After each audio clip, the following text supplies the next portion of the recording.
What is the power of sound? I think sound is really intimate, very visceral, and maybe it's evolutionary because we need to hear dangers, right?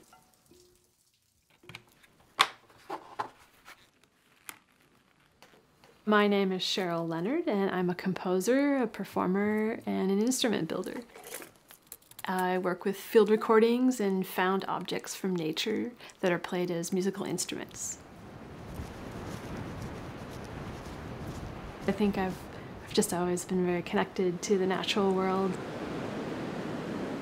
I would notice the sounds like when I'd be hiking across a bunch of loose rock. I'd be like, oh, these rocks are very musical. I tend to collect objects from wherever I go that might be useful for making musical instruments. Each of these little pedals is making a different pitch. It's a really good pine cone.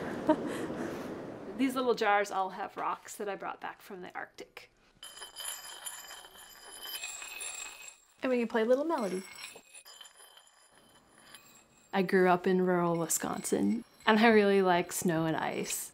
It's my greatest fantasy to go to the most remote wilderness on this earth. Because I was a grantee of the National Science Foundation's Antarctic Artisan Writers Program, I was out in Antarctica every day with my field recorder and my microphones, just to listen to all the subtle variations of the sounds that the ice would make, or to hear the dialogues going on between different penguins. To be next to the elephant seals when they're sleeping and to listen to them snoring and inhaling and exhaling. It's just very intimate. So I returned with hours and hours of field recordings and boxes of objects. Here is an underwater microphone. Then I just start seeing what kinds of sounds can I make out of these objects. It's working.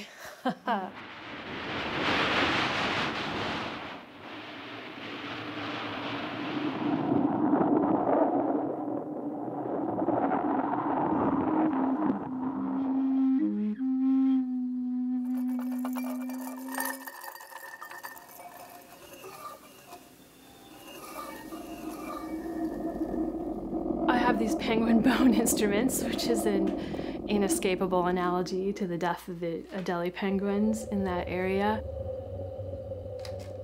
So when I compose the pieces, I think about how to combine the field recordings and the sounds that would be played live on stage on the natural object instruments.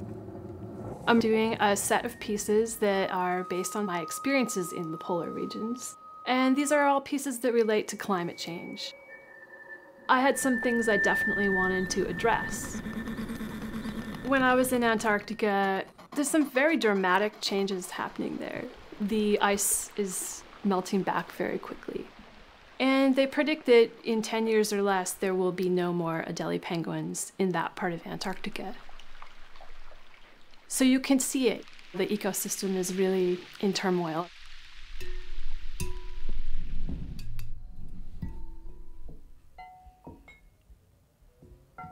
So I'm going to be doing a piece at the David Brower Center, which uses icicles. The piece is called Meltwater. Hey, Philip! How are you? For this performance, Philip Greenleaf will be joining me. Turn up the 4 liter. Philip is an incredible musician. He's a composer also. He primarily plays reed instruments, but I've got him playing icicles and penguin bones and rocks. The idea that I get to work with someone who's developed their own sound, their own direction, they're carving out their own way, that's really important to me.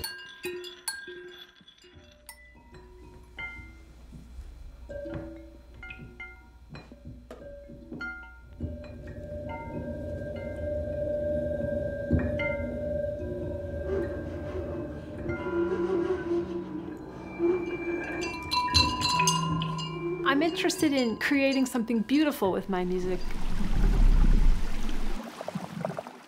To share some of the incredible moments I've had in the natural world with people.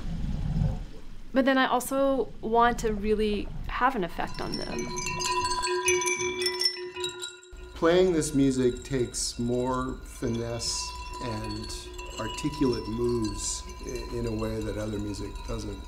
It's among the hardest music that I've ever played.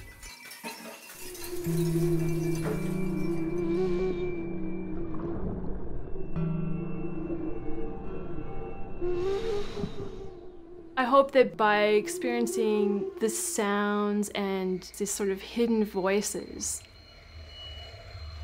of the penguins and the ice and bones and the shells, that people can feel a real connection to these places that are so far removed from us. We see in the field of soundscape ecology that we can learn a lot about the health of an environment by listening to its sounds and how they change. So it would be good for us to listen more.